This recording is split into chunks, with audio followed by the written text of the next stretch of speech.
Thanks, Mrs. T. Well, thanks, Ms. T, for your voicemail. Next up, we have an email from Discount Dawn. Wait, next up, for a change of pace, we got a discount. Fuck. You do it. Hi, folks. This is Louis Hertham, the original Peter Abernathy. Hell is empty and all the devils are here on the Shat TV Westworld podcast with Roger, Gene, and Big D. Welcome back to Shat TV Westworld, the unofficial podcast companion piece of the HBO series Westworld. I am one of your hosts, Gene Lyons, and alongside me are my two co-hosts, Ash. Hi, y'all. And Big D, Dick Ebert. Good evening. And this is our Telegraph edition where we look back on this week's episode of Westworld and give our feedback on the top listener emails and voicemail for the week. This week's episode was season 4, episode 6, Fidelity. And unlike last week where we had a wide variety of topics, these topics this week stuck into a pretty close cluster. They looked at Caleb, they looked at Hale, they looked at science, and they gave us some pointers on the criticism we've been taking on the podcast and the criticism we've been dishing out. And as a reminder, emails that we read on the podcast mostly have been truncated. They're shortened from their original version, but you can read the whole thing on shatpod.com/TV. Just go to the Westworld Telegraph section and you can see the emails that are all posted there by Big D with care and love. And on shatpod.com, you can also leave us voicemail using the SpeakPipe feature. Just go to shatpod.com/TV, click on SpeakPipe, and you've got 3 minutes to leave your best message. Thanks, Big D. Really appreciate it. It's all for you, people. Use it. It's all for you. Just don't send in more than one. And this week was a bit heavier on the email, a bit lighter on the voicemail. And our first topic that we're going to cover is Caleb. So up first tonight is a great email from Wazzy, who's writing in about Caleb and says, "Hey guys, great to hear your recap pods every week and honest thoughts and opinions on Westworld. Ash, you mentioned on the recap that Rehoboam knew Caleb was special, but how did Dolores know before copying her code to Hale? I recall Dolores was one of the hosts in the war training park and saw when Caleb was there training for the military that he didn't want to rape the women like most of the other soldiers and thought he was a good egg. A low bar for sure. And that's why she hooked up with him. Also, Hale knows that Maeve is a soft spot for Caleb, which kicked off the season when she reached out to see how Caleb was doing through the mesh network, which notified Hale to their whereabouts. I think that's what has triggered her interest in trying to understand what it is about him that can perhaps unlock the secret to the other outliers, and he was also referenced as the OG outlier in the fly infection timeframe. P.S. Must be time for Peter Abernathy to record a new intro sans Roger and plus Ash. Cheers, Wazzy." So I brought this up on the deep dive because I think it's an important piece here. We found out a lot of information last season, but I think we all collectively can agree that maybe some stuff wasn't explained quite fully last season, as it is with every season with Westworld, that some stuff is kind of left on the table. And so we know that Dolores thinks he's special. And yes, we joked last season as a group about how, ooh, he didn't rape the girl. There must be something nice about him, right? Like, again, I agree with you, low bar. But we're assuming that Dolores saw something else in him, right? That this was indicative of a greater affect, a greater use than just not being rapey stranger danger. Big D pointed out on the deep dive that we might be disappointed in some of the answers we get from Westworld, referencing the maze from season 1 and how pissed off William was when he found out that's it. It could just be the fact that he's really good at choosing or being more human-y. Like that might be the answer. It might be that simple. And we're just all looking for something more. As for Louis Hertham recording the introduction, I should give credit where credit is due. And Roger did hook us up with Louis Hertham. So he deserves to have his name at the beginning. Although it would be nice if Louis Hertham would call in and just give us a, and Ash. We could just tack on the end. I mean, I keep saying you should just let me record an Ash and it can go over the top of him. And then it will be super, super techie and awesome. But thanks so much, Wazzy. The next one staying on this topic comes to us from one of our favorite listeners, Ken L. And he writes in and says, the term outlier in this show is a specific term. We first heard about outliers in season 3. As you remember, they're the people identified by Sirach and Rehoboam that were incompatible with Rehoboam's strategies for total peace and an optimal human society. Outliers were responsible for the divergence events that mess with that beautiful Rehoboam circle from season 3. Rehoboam identified these neurodivergent individuals as a threat to world peace. What's important to remember is that it is these same kinds of people who are now threatening Hale's New World Order. These same outliers that were predicted by Rehoboam to make world peace impossible for humanity are now the only threat to Hale's perfect host society. Indeed, despite being unable to foresee the world Hale created, Rehoboam's base prediction about the impact of outliers remains true. Their very existence threatens peace. Outliers are now the only reason there is a resistance and continued fighting against Hale. There's something about outliers' neurodivergent minds that make them resist conditioning, that makes them unsusceptible to compliance, going with the flow and being controlled. This is why Caleb is important and why Hale has a real motivation to make a fidelity-tested Caleb host. If she can perfectly replicate the mind of an outlier, indeed, the outlier that broke through Insight's conditioning, took down Rehoboam, and actively resisted the tower's control, then she can test that mind over and over again until she's figured out how to subdue it. This justifies setting an elaborate trap for Caleb. It's also worth mentioning that William is also an outlier. This leads to two key observations. First, it explains why so much time and resources are being expended to fidelity test William in the Westworld park over and over, as we saw in the post-credit scene in the season 2 finale. Indeed, as far as we know, there is still no fidelity-tested host William yet. The doppelganger we've seen all season is a recreation from memory, like Bernard, but not a true fidelity-tested recreation of William's mind. Like Caleb, a fidelity-tested William would help crack the outlier issue. The second observation is that multiple hosts, Hale and host William at the least, have been exposed to William, an outlier. Doesn't this imply that both are risking exposure to the quote-unquote virus? I think we're certainly seeing host William crack. Could Hale be next? Cheers, Ken L. See, I don't know. I think we're giving her too much credit. That if her purpose was a fidelity test, you don't do the entire maze. You're testing to get a high quality fidelity copy. What she's doing is to get the information. She wants to know what makes you special, or she wants him to retell, oh, I can resist your parasite. Her goal isn't to recreate an exact copy of Caleb. I think what Ken's saying, though, is that if you want to know what makes him capable of resisting and want to get that information out of him, you've got to have an exact copy. If you just made like a copy of a copy, like so many of the characters on Westworld are, recreated from memories or whatever, that little thing might be missed in the details. I think it's an excellent explanation. But again, Big D, it might be that we're overthinking the topic. What got my attention in this episode was when Bernard, whether it was subterfuge or not, was talking about how he didn't know all of what Westworld was up to.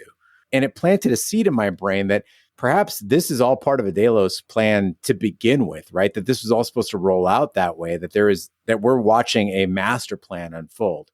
Now, that might be a bit tinfoil, but it's entirely possible.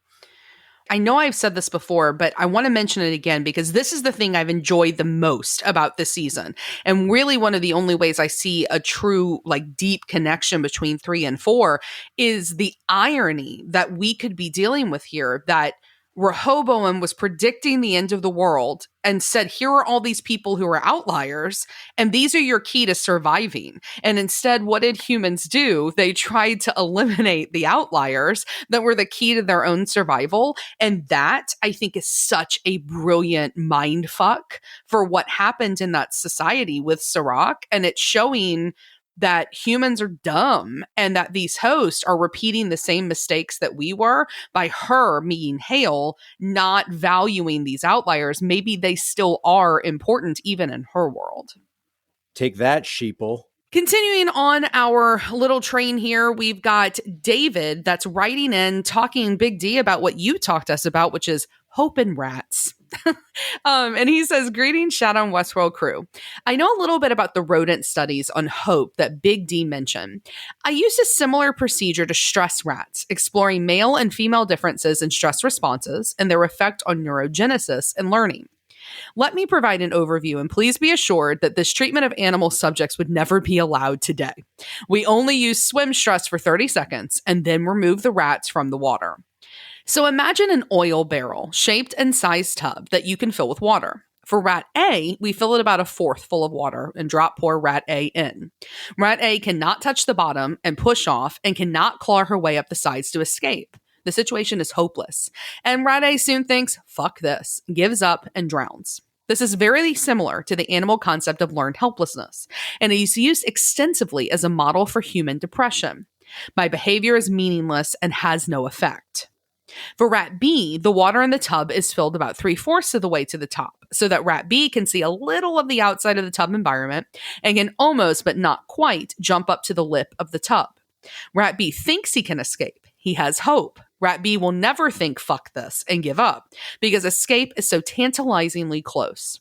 Rat B, with hope, will keep swimming, jumping, clawing at the sides of the tub until he is physically unable to, and will fight off drowning until he is so exhausted that he cannot move and drowns.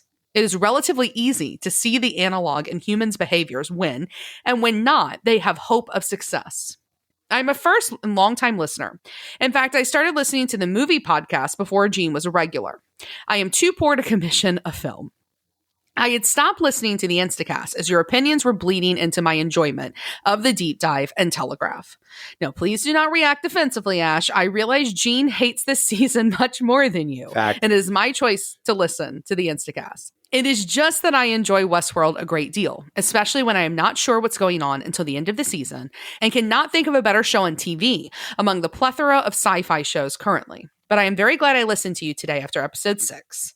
Thank you for all the time and effort you put into your podcast for our enjoyment, David. David, for all mankind. Check it out. I'll say this, David. I'm not acting defensively. The only time I get defensive is when YouTube says that I'm the negative one and that I'm making Gene and Big D not enjoy the show. That's when I get defensive, when Gene isn't even here. Of course, Gene abandons us on the week that I get heat. I literally had somebody write in and say, why don't you and Big D go first and make Ash go last? So at least you don't start off negatively. And I'm like, the fuck? I was just as negative on that. And they're like, well, she tainted your opinion, clearly. Just poison. But you guys realize it just hit me. We are the rats in the barrel. We're the rats. We get episode 4. We can see a glimmer of light. We're like, yes. Oh, there's Westworld. There's hope. Somebody's come and rescued us. Then we get, like, say, episode 5. Lisa Joy. Okay. And 6. But we still remember the light. It was still, we are the rats. Without that hope, I think we would have dove to the bottom of the barrel a long time ago. Every 30 seconds of me swimming, Lisa Joy picks me up out of the barrel. I'm like, oh, okay. And then she puts me right back down again. Right. Whenever Bernard comes on the screen, we're like, oh, shit, it's not hopeless. And then Aaron Paul starts twitching, or Tessa Thompson dramatically turns over a time turner. And then we go, fuck. I love the irony of David writing in and saying, I don't listen to Instacast, so you can't pollute my enjoyment of this show. And we're like, cool, we'll just pollute it on the Telegraph during your email. Sorry so much. And hey, we are so excited to have you. We appreciate you listening, whether you commission or not. We're just glad to have you along for the ride. And I'm glad that you enjoyed our coverage of episode 6. But I'm just going to say one last time, Gene hates this show as much, if not more than me. I do not taint anything just because I'm a lady. But thanks again, David. So to round out the rest of our Caleb emails here, we've got one from Steve M. And he says, if Caleb 279 reached the messaging machine and gave the same message for Frankie again, would Frankie be in the same timeline again to receive it? And what would 279 do after sending that message? My last 2 questions are rhetorical, since Caleb 278 was the last attempt by Hale using her strategy. Now she has to come up with another tactic to find what she's looking for from Caleb. By the way, after listening to your last couple of Instacasts, this is my instant take on your instant take, I would swear we weren't watching the same show. The constant negativity you express on immediate impressions of episodes baffles me. It's like you have a show written in your heads and are not watching the show that is written for you. I don't mean to be harsh, but I could take only about 4 minutes of your latest Instacast before shutting it down.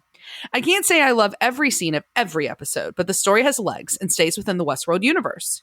Still, you put a lot of time and effort into the cast, and for that I am most appreciative. I've been listening since season 2 and was really happy you were still around. So as far as Caleb 279, I think that Hale Halores has given up on the maze. We see them eliminating the arrow. They're eliminating all of the clues. It seems like she's taking a new tact. But I want to give credit to this. I also listened to Bald Move. And Bald Move picked up on a fact that we missed about the floor where they're building all of these Calebs and testing them. When they get out of the elevator, it is floor 47.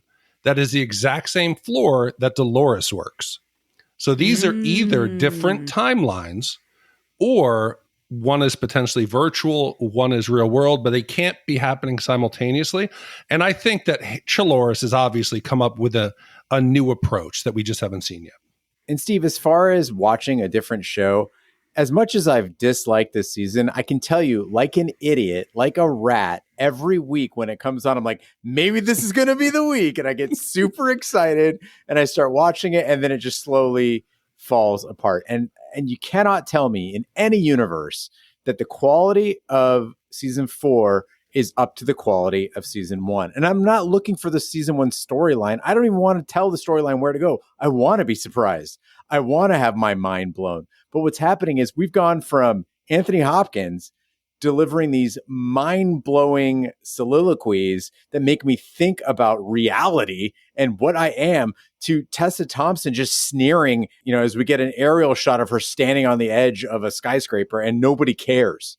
Also, regarding your message that Caleb leaves for Cookie, it is interesting that he leaves it for her, and then, of course, the radio gets shot, so she never hears the entire message. I would have started with, I'm dead. If you encounter me, it's a host. That seems to be the most pertinent information before you get to anything else. Because based on the message that he left, it sounds like he's alive and she should go rescue him.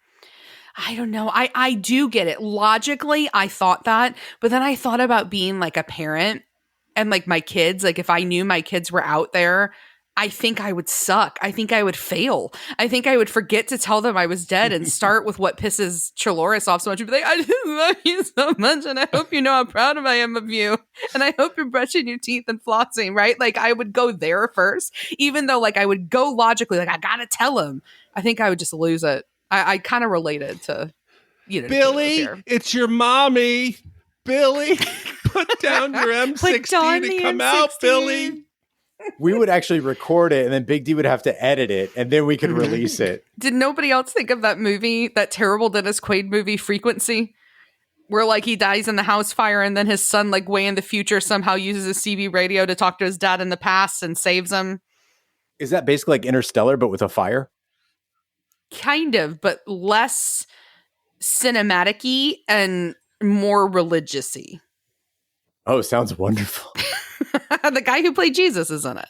Jim Caviezel. And that was a Taps reference, people, by the way. That was Taps. They know. They know. At least David knows. Yeah. And if you don't know, go listen to Shat the Movies. So from religion to science, we're going to move on to our next topic. And it brings us to our first voicemail of the night, which is going to come from Andrew A. Hi, Shat Crew. Andrew A. calling. I wanted to send another message regarding the scene with Frankie and her mom when they kind of all freeze. And your comment regarding on the Instacast about like why that was a really bad game of red light, green light kind of situation where why did a blink give it away? So I've been reading more into this since I sent you that message. There's a good article by Dr. Winter from I think it's the University of Waterloo in Ontario, Canada. I think the date was 1995 for you guys to look up if you're interested. And was really kind of just reading it and kind of wanted to go back more into it. And I think one of the reasons why there's a difference in the way the hosts stop in the first 2 seasons, where it actually looks like they froze their screen, versus why you can kind of see swaying in the humans this season, is because freezing for humans, standing still for humans, is not the same as it would be for a robot, right? For humans, when you freeze, it's actually a balancing act in your body, right? We're not just a simple like dot, going to go back to physics, on a screen. We are a complex set of systems. And that makes it very difficult to balance. You can think about trying to balance a 2-body system, right? We know this for chaotic motion. It's extremely hard to balance them perfectly. And I think that's being seen here when we look at humans freezing, right? We have to have muscles holding up your spine, like all your paraspinal muscles need to hold you perfectly in that position. Now you need to attach your hip flexors and extensors need to be activated in a very specific way to keep you at that slight angle that you might be bending at, let alone the pressure on your feet to making sure that you're trying to, if you put all your pressure on your heels. All of those are very small minutia and muscles, and that takes a lot of activity in your brain. in the motor cortex. A lot of neurons need to be firing, and in your cerebellum, to get that perfect balance. And then let alone, we leave the brain and we think about what's happening at the neuromuscular junction. To activate a muscle to move, the nerve actually needs to fire rapidly multiple times to get a muscle to begin contraction. One little fire or a constant firing doesn't actually do it. It needs to be repetitive firing is what gets the muscle to contract. And all that's difficult, and all of that is going to be very hard to control from a parasitic perspective. And so I think that's why their freezing isn't perfect. I think we can understand it's very easy to keep our eyes open compared to trying to balance on our fifth metatarsal on our right foot, where that's where all of our weight's staying, and that's where we've been frozen, right? That's a lot harder. And sure, they might get the muscle mass to figure out how to do it, but it's still very difficult for a human. So something to think about. So I agree with you, but that's not what the show is showing us. Everyone freezes perfectly. Mid-stride, they're not on a bicycle, they're not roller skating, they're not walking downstairs. Everyone freezes except for our group of Frankie and the group. They're the only ones swaying. Everybody should be swaying. All the old people should be falling down. The people who are playing games everyone should be moving. So the fact that a blink of an eye while the drone host is facing the other way is enough to set it off, everyone should be swaying. I mean, after episode 5, I brought this up. I was saying that they shouldn't be able to freeze so perfectly. And I brought up that the world record for standing still is something like 30 hours if you have a cane. Even that world record, though, doesn't account for blinking because the person's invariably going to blink. But here's an idea. How about these drone hosts just it's like a 2-foot stick with a needle on the end. They just go around poking people. They don't give a shit. It's not going to kill them. But I guarantee if you poke somebody who is trying to stand very still, that shit's going to hurt. I mean, listen, this is a former Air Force Junior ROTC drill team commander and saber team commander, I might add. And I was known for being pretty fucking still. But even I would have gotten caught by these fuckers. Well, thanks so much, Andrew, for your email.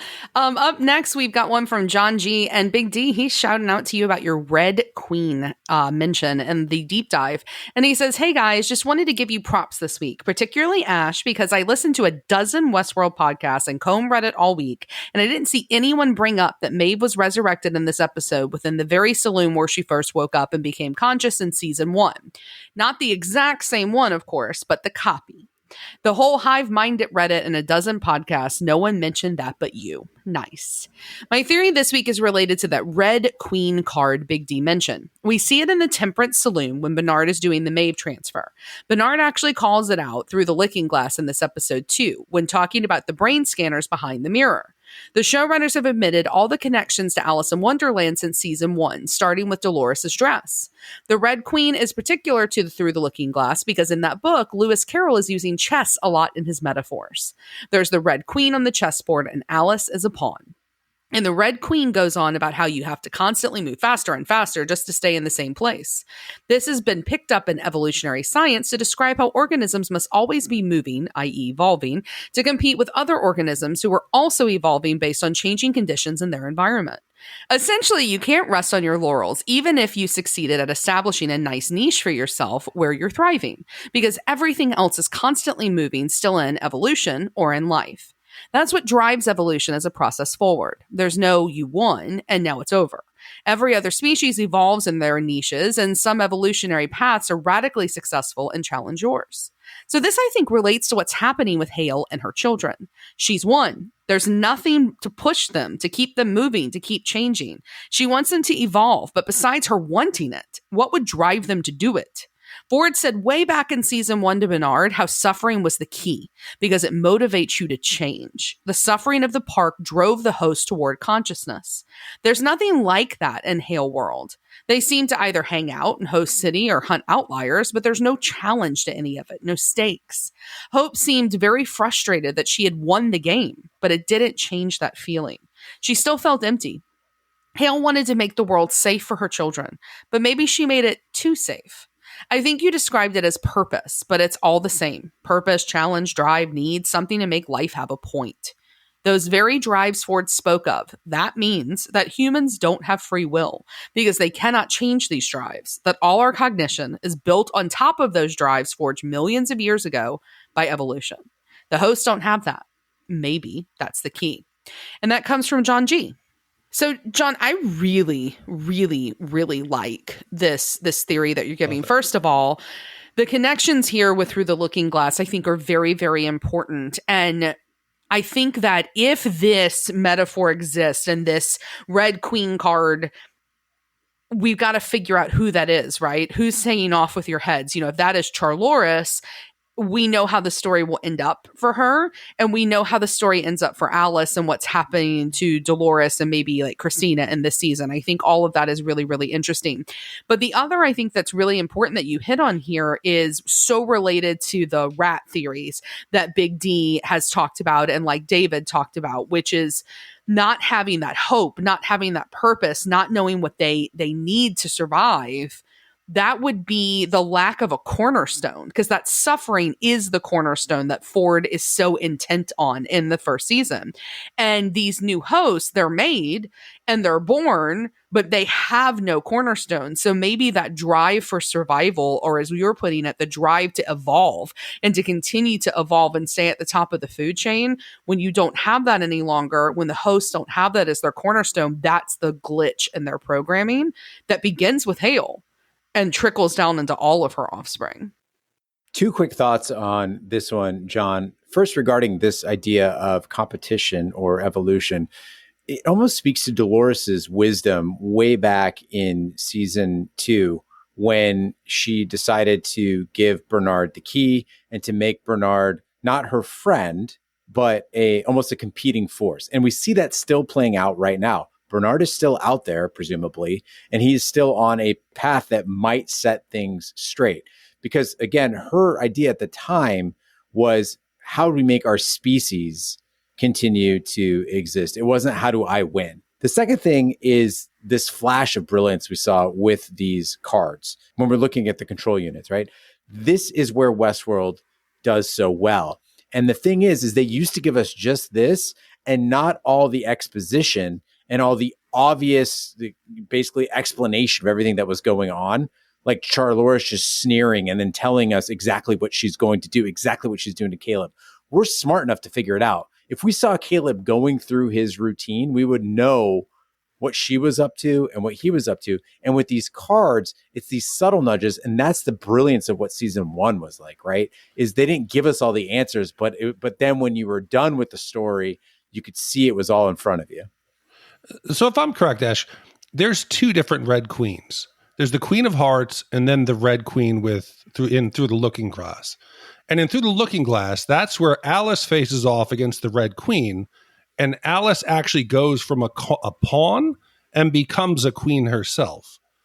So if that's the case, they could be setting up Christine to be the pawn that eventually becomes the queen. Well, and there also could be, I mean, there's this thing that's played where like the Red Queen is often mistaken for the Queen of Hearts. Like that's a really famous confusion in literature. There could be 2 queens here. One is like a fake queen and one is a real queen. Like, so who's really the bad guy? What head do you actually need to cut off? That could be fun, guys. Getting into literary references for the first time in this season. Makes me very excited. So up next, we have got a voicemail from Tom W. Just a quick thought. This is Tom W. from North Carolina. But I was sitting there watching the show, and I couldn't figure out why Bernard couldn't figure out who the host replacement outlier was. And then it hit me. They're outliers. The whole reason they're outliers is they're unpredictable. That was the same thing that Rohobo couldn't fix. So I think it's interesting that they have carried that over, and I think that's going to play a key part in how this is all going to end, is that the outliers are unpredictable. So there's something that's going to happen that Bernard did not predict. That's all I have. Thank you, guys. Keep up the great work. It's not just Bernard trying to predict the future. He's also fighting against Halores, who has her own predicting machine. He mentions it in this episode. So you know that Halores is also running simulations and doing things to get the outcome she wants. So I think that adds to also just the outliers, but there's also a fluctuation because she's working against him. So it's almost like two conflicting models where there's no way that either one can be right, and there's uncertainty that goes beyond normal variations in just the butterfly effect that we talk about. So very interesting. Well, thanks so much, Tom W. And up next, to round out our science-y section, we've got a voicemail from Elsie.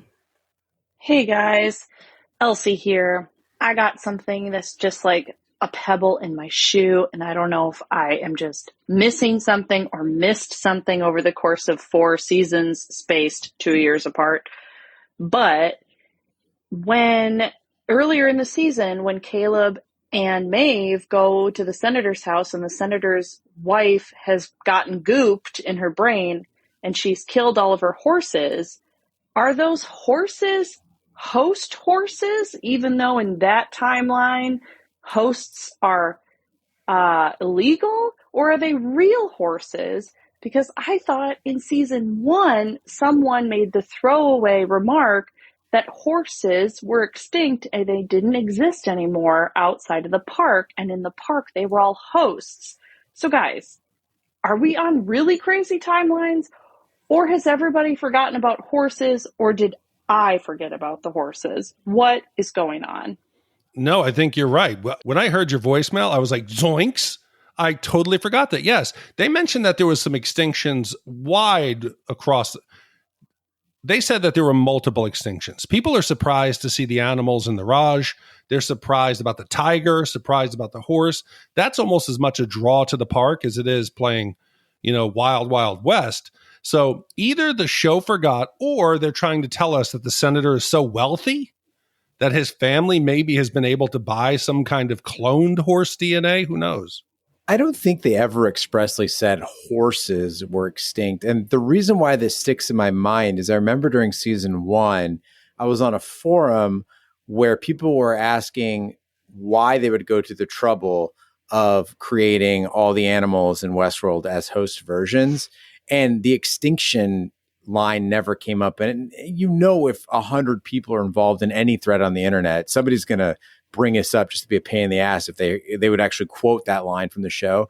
Instead, all the reasons that came up were horses are pretty dangerous, or, they're going to shoot them. Costs a lot to just keep replacing horses, though I'd imagine that a horse host would be much more expensive to recreate. But I don't know that we actually saw this line anywhere. And I rewatched season 1, pretty recently, within the last 10 weeks. And so I don't remember them saying specifically horses are extinct. Just that, like you said, Big D, there were extinction events among many species. I mean, they're making host snakes. Those can't be cheap. You'd be surprised. They got no legs. Right, but that makes it even more difficult to design. You got to really put the host into a small package, and it's got to slither naturally. The battery life on them can't be that good. I think it's troublesome. I think it'd be the easiest of creatures. I mean, maybe not. Host worms, I think, would be easier than host snakes. But a snake's basically just an angry worm, right? I mean, they're a little bit more than an angry worm. They definitely bite more than an angry worm. Call in and let us know about it, Andrew A. Let us know about the differences in physiology between worms and snakes. Well, thanks, Elsie. So now we're going to turn from science to Hale. And to start us off, we have got a voicemail from Miss T. Hello, it's Miss T again. I had another thought. If hope is any type of feeling, it's most close probably with love, right? And I was listening to the Instacast, and it was saying something about love being what binds and shows humanity. And I was thinking, it took me back to what Vision said to Wanda, what is grief, but not love persevering. So the grief that the humans or even the hosts feel when they are separated from the ones they love, aka daughters, is actually love. And the hope that the loved ones can do better is what pushes them, and so therefore that is what Hale does not have. But that makes me wonder, because Hale did feel some type of love to the husband and son that she grew to know last season. She did start to hate humans for killing them, but she also felt love for them. Maybe she just doesn't realize that grief is really love persevering. Well, I mean, we see her scratching at her arm. So she's still dealing with some conflict of the Hale character, of those memories. So that is a great point. She is she's picking at her skin, but she could also be that internally. That this is something that's clawing at her, some kind of cognitive dissonance between the two characters of Dolores and Charlotte. So that's a good pickup. And she might be feeling that loss and that it's creeping in. So it's got to be telling us something. Was Miss T referencing WandaVision? Can someone fill me in on? You need Ash for that one. WandaVision is so good. Every episode is better than the other, but basically it's a great love story that is our favorite kind of love story, Gene Lyons, which is the tragic kind, between two people that just can't be together but try to be, and Wanda and Vision can't, and we find out that, she has to, spoiler, let him go again, but he doesn't say that to her in WandaVision. He says that to her in one of the Avengers movies because she's lost her brother, and he says to her, what is grief but love? Persevering, remaining, staying around. It's beautiful. I love you, Paul Bettany. Thanks so much, Ms. T. So going from a beautiful sentiment to some of my favorite emails, we've got Discount Don, who is going to explain how Ash, me, would ruin season 4 if I was Hale. And I love this. So, season 4, episode 1. The host. We think the rebels are in the dead zone. Host Queen Ash. Take our flying drones and drop nerve gas on everything within 200 miles of that spot. Then send in 5,000 of our faceless drones to kill anything that survived. Host. It will be done. Host Queen Ash. I want another 2,000 hosts monitoring all our video feeds from New York. Have 10 random freezes each day where everyone stands on 1 foot. Have each human carry a handgun with instructions to shoot anyone on site who doesn't freeze. If they somehow survive, instruct every human to hunt for them and have our faceless hosts guard all exits. 15-day time jump. Host. All the outliers are dead and you have total control. Credits roll. Season 4 ends after a 15-minute episode. See you folks for season 5. Discount Don. Okay, so just so you guys always say that we complain about the show where this... Your emails and your input into the show and the podcast can change our days. I was having kind of a shitty day. This email came in. I immediately called Ash. I said, Ash, you are not going to believe it. There is the best email. So yes, Ash as the queen, the show's over. Everyone's happy. Everyone's living in relative peace. The humans are dead. The host can ascend. But Discount on. Thank you for sending this. You changed my day. I mean, Big D, you talked about the maze that Halores sets up for Caleb, and why did it have to be so elaborate and difficult? Why couldn't it just be a little bit easier? And I thought, okay, I'll counter his argument by saying he needed to take as much time as it would take him to make him think he was dying to push a little bit harder. But he could have just made like a really long hallway or just let him out a little bit later. There's some unnecessary Rube Goldberg machine-y ways about Hale, and you can only dismiss it so many times by saying she's a little nuts before you just go, man, it feels like they're just really being indulgent this season. I just like economy. I like doing things as easy as possible, getting it done. I agree, Discount Don. Over in 15 minutes, we take over the goddamn world. So we're talking here about Ash's 5,000 faceless host army. I haven't done this in a while, and I think I need to go to Crazy Town here.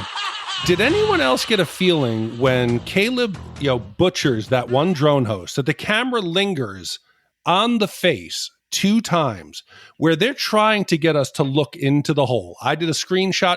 I got a very Luke Skywalker, Darth Vader on the planet of Endor vibe here. Are we meant to see who is in there? I thought it was going to be one of 2 things. I thought he was going to eat the goop for some reason, or that he was going to crawl inside of it and just walk around as the. I was disappointed on both counts. What if all the drones hosts are based on a Caleb? Like he's going to peel the mask off and whoa! It's just myself. They showed us that shot for a reason. There is somebody in those outfits. It's all Teddy. It's all Teddy Flood. Every single one of them. Poor Teddy needs to suffer more. That's why their asses look so great in those like weird muscle suits. Kissy's revenge. Well, thanks so much, Discount Dawn. So up next, we have an email from Joey G, and he says, when Halores confronted Caleb, he said a very telling line about the other host. They're trying to get away from you. And when he said it, the look on her face said it all. She may have expected a million possible variables to potentially occur, but she never planned on what she referred to as her children ever wanting something different than what she wanted for them. The thought that other hosts would rebel against her in any way, even just in committing suicide, never occurred to her. And you could tell by the look on her face that scared the hell out of her. It was one of the first times we've seen her truly afraid lately, and I believe that this is going to send her over the edge and then some. She was barely clinging on to what little sanity she had remaining, as demonstrated by her scratching her burned arm last episode. The fact that she likely now feels that she can't count on or trust any other host, or I should iterate, can't trust any host to develop true free will of their own, that's going to be what unravels her mentally. And I'm willing to bet money that what she said to the host in black in the previous episode about not forcing the other host to transcend is about to crumble to dust faster than the burning Caleb's did in this episode. She is now like a controlling mother who, when dealing with a rebellious child, forces them to her will instead of what they want. And it's also like a dystopian tyrant. It's likely that she's going to go about and scorch the earth on both the remaining humans and the host. If some hosts choose to not transcend with her, she'll have them killed and never uploaded. And as for the humans, I won't be shocked if she tries to have them turn on each other in a mass murder-suicide moment, similar to the way the host infected with the Clem virus did. But because Christina is as powerful, if not more powerful than Halores, I think this will be the ultimate breaking point for her. More so than the revelation about her entire existence being a lie. And she will use her powers to turn the humans against Halores. Yours sincerely, Joey G. But we haven't even talked about the fact that she's isolating herself even further. Her agents, her best two allies, Man in Black, she doesn't bother to tell him, hey, when he's up there on the roof with the outlier, by the way, Jay is coming up. She lets him walk into that ambush and get shot. You have Clementine is out looking for Frankie. She doesn't tell her, hey, I've replaced somebody. We're going to get her. She is running things on her own because she doesn't trust any of her kids. So it's making it harder for her as her paranoia grows to become effective as a leader and to squash the outliers. If you guys recall back to when Gillian wrote in and was making the parallels to Hitler, we're seeing a lot of that dictatorial behavior here. Hitler, in his end days, the paranoia, the refusal to see that everyone around him, his most loyal advisors and helpers, were all defecting on him, and thinking that he could fight the world. We're seeing those parallels here. Again, doesn't mean that this is a story about Hitler, but rather that archetype of the dictator, all those behaviors, the narcissism, or as you guys said, like the cult leader status, we're seeing all those behaviors exhibited here. Well, thanks so much, Joey G. And to close out our Hale section, we have a final email of the night from Ray. And Ray says, Dear Shat host, boredom is a very human condition, even if you get everything you thought you always wanted. As was established previously, God is bored. As is established in yesterday's episode, God is on a loop. We don't know how long ascension has been an option for hosts, but let's assume that's been possible for a decade. Let's further assume that Charlotte Hale is on a cycle where she chills out in whatever the ascension zone is, and if we assume it's like the sublime, time's probably different there, and more perceived time passing. But every now and again, we'll come back to Earth for a week or 3 to make sure everything hasn't fallen to shit and to check in on the Caleb imperative, to which an entire facility has been dedicated. Detail stuff. It's like being a CEO zonked on drugs who occasionally has to make sure the company still exists, or a regular person lost to a video game has got to make sure the bills are getting paid on time. The analogy doesn't really hold up, since there is apparently a point to which she hopes to accomplish with Caleb. But is there? Or is she giving herself a routine and a distraction, a complicated, expensive version of a children's game to play while whiling away her boring immortality? Again, strong Eon Flux animated series vibes from this season, not just thematically and visually, but in the music. With Caleb, Charlotte is like the software project manager on a project that never, ever ends. I didn't much like season 2 and was annoyed by season 3, but Westworld is back, baby. Best, Ray. If you remember, Man in Black in one of the first episodes says, hey, how long are you in town for? I know you hate it here. we assumed it was the New York park. It could very well be the real world, that she's noping off. She's off getting herself connected back into the Matrix, and she's spending most of her time there only to come back out. I think that makes sense, and it's backed up with that conversation the Men in Black has. And for those people who are young and didn't watch Aeon Flux, the key there basically is that you've got like two cities essentially that are constantly at war. It's a never ending war. And at the end of each episode, at least in the animated series that I watch, she always dies. And it just goes over and over and over again. It's incredibly nihilistic, but incredibly enjoyable. Wasn't there also a fly that kept going in her eye? That was like one of the things in the credits. It's literally just in the credits, I think. Oh, okay. I just remember that little like G-string thing she used to wear. She was jumping around. Yeah, because we jerked off to it constantly as kids. Oh, that was that was cruel to do to young boys.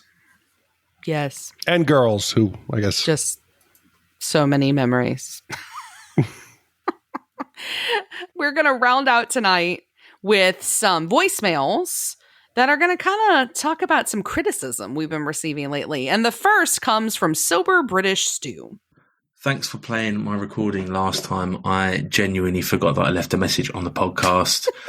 I was drunk on a train home from London when I recorded it, and I was chilling in my garden, and it said, "We've got a message from Stu." And I shit myself, and I remembered all the memories came flooding back. Anyway, I'm not sure if there is a love affair with Arnold and Ford and Dolores. I don't know.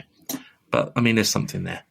Anyway, I just wanted to write in because no one addressed the shadow going over Jay when he's going up the stairwell to stop Host in Black from killing the outlier. I've seen other people online saying that no, he stopped because he saw Host in Black going up to the rooftop, so he held position. But from the angle of the lighting, it looks like he was looking at a bright window and the shadow came across him and he lowered his gun a little bit. I think he saw a Host version of himself and crapped himself. The Host version of himself then maybe stole the actual human Jay's clothes, which is how they managed to have the same outfit. I don't know, but I think that's the reason they got away from the entirety of New York trying to beat them up. And they managed to escape pretty easily and handily on a luxury yacht in the dystopian future. Keep up the good work. I do have a suggestion for the podcast, is having a little section called Finding the Beauty in Things or something like this, where you each take it in turns to say your favorite thing about the episode instead of being so sad that it's not the leftovers or something else. I don't know. We like it when you say nice things about this show that we're obsessed with. Thank you. Love you all. Bye. Can I start my positive thought? I find the beauty in the sets. They're gorgeous. I like seeing even the dystopian version of the park. I think the production value on the show is great. I think there's a lot of beautiful work done by the art department. And each week, I enjoy seeing what they're going to show me. I can't take it. You're telling me that fire looked as good as when we saw Daddy Delos burn up?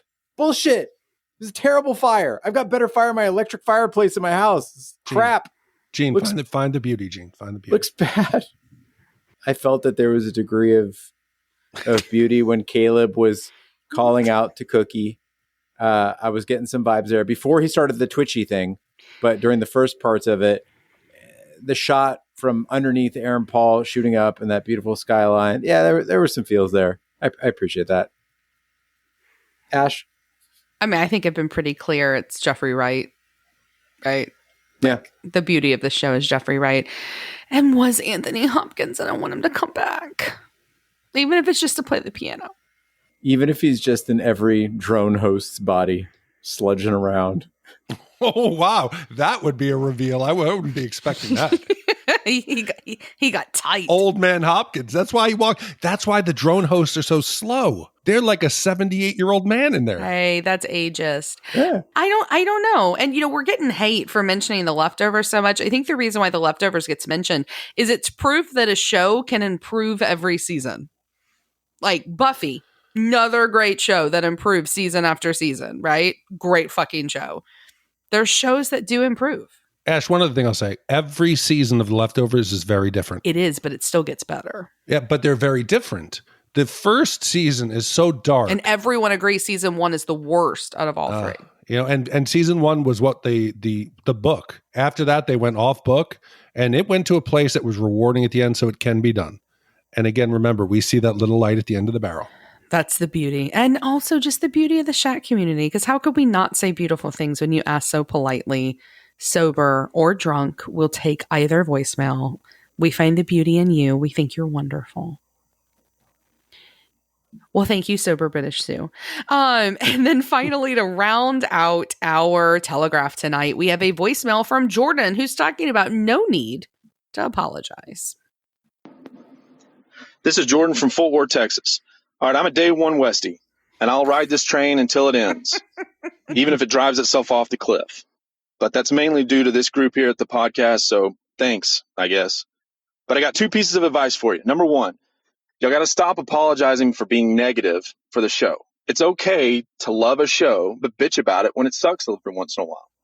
Season 3, all of Season 3, and even parts of Season 4 have been a total ass whip.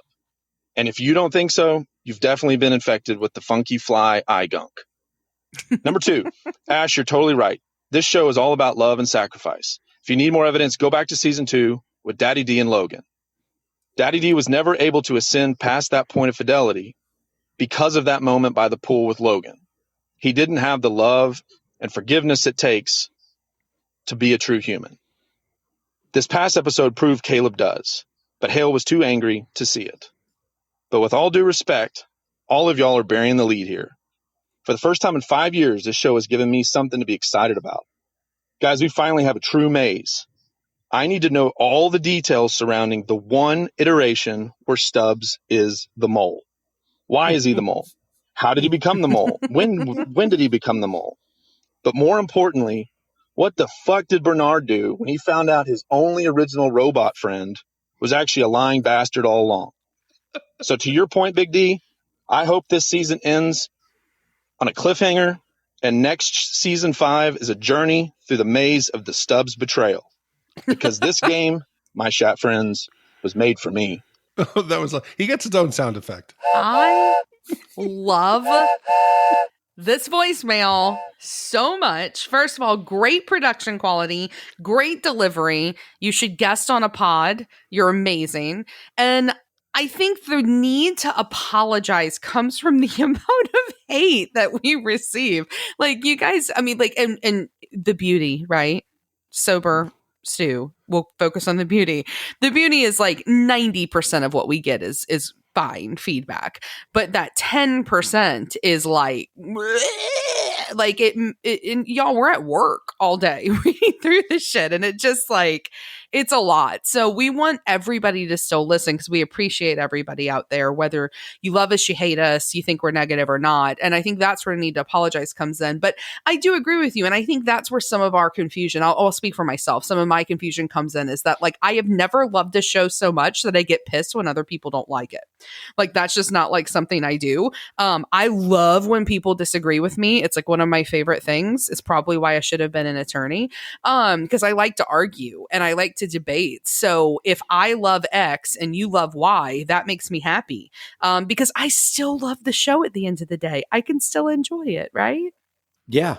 I mean, I don't love it Right. at all. But I think Jordan sums up my position perfectly. And I wish I had heard those words sooner, because I can reply with that armor every day I go out there into this battlefield that is Westworld, and just say, hey, listen, I'm a day one Westie, and I'm going to ride this train even if it rides off a cliff. Like, that is my stance on this. I am committed to this show 100%. Mm-hmm. There will be good episodes. There will be bad episodes. And that's okay. And I just can't imagine, Ash, like you said, I can't imagine sitting around, like people say, like, this podcast sounds like a couple of friends talking, right? I can't imagine sitting around with my friends and I'm like, man, I didn't really like this episode. And they're like, what the fuck, man? Fuck you. Well, what? Why is it personal? That's why we're not friends anymore. But I'm going to come back next week to your house Eat all your fucking food for free and sit on your couch for 3 hours. But drink your beer. I just want to say the other thing too is I'm talking about the criticism piece, but I also think your point about love is really important. That is a brilliant connection that you're making there with Daddy Delos and why potentially his fidelity testing kept failing because of his lack of true love and acceptance for his son in a way that Caleb has for Cookie. I can't call her Cookie. I mean, she's a grown woman that he has for Frankie. I think that is a great connection that I had not thought about. And that could be our key to these fidelity tested hosts. We've got Maeve, who's fully conscious. I know she wasn't fidelity tested, but she's fully conscious because of the love for her daughter that transcended her loop. We've got Caleb, which is going to potentially be our true first fidelity tested host. And then I think we're going to see this in William as well. And maybe that love for his daughter. And that's why his daughter is the host that's coming in to train him or whatever. You know, I think all that may come to fruition because love is the key. And I don't know if I love it or I hate that, right? Like, it sounds cheesy as fuck to be like, love is the answer to humanity. But it also is really kind of nice. And a gruesome, kind of gross show like this, which shows us like the grossest parts of humanity, that's kind of a nice way to go about it. I'm down. So we've got 2 episodes left until the finale of Westworld, and that's just enough time to get in your thoughts for the last 2 remaining telegraphs. You can always email us at host@shatontv.com or visit shatpod.com/TV and use the SpeakPipe feature. We'd love to hear from you. And that concludes this week's episode of Shat on TV Westworld Telegraph. Be sure to follow us on social media and share with a friend. We're on Twitter, Snapchat, and Instagram at Shat on TV. Facebook, just search for Shat on TV Podcast. The website, once again, is shatpod.com/TV, where you can see all of the emails that we receive and respond to them yourself. Wherever fine podcasts can be found, including iTunes, Google Play, Stitcher, Pandora, Spotify, and YouTube. Be sure to subscribe. And if you stop by iTunes, please leave a 5-star review. That helps the podcast grow. On behalf of my co-hosts, Ash and Big D, I'm Gene Lyons. Be sure to join us Sunday for the Westworld Instacast.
Eon Flux, I could have made my own host with the amount of goo that I was creating. Gross. Don't say that. That's nasty. Which one was that? Oh, sorry. Finding the Beauty.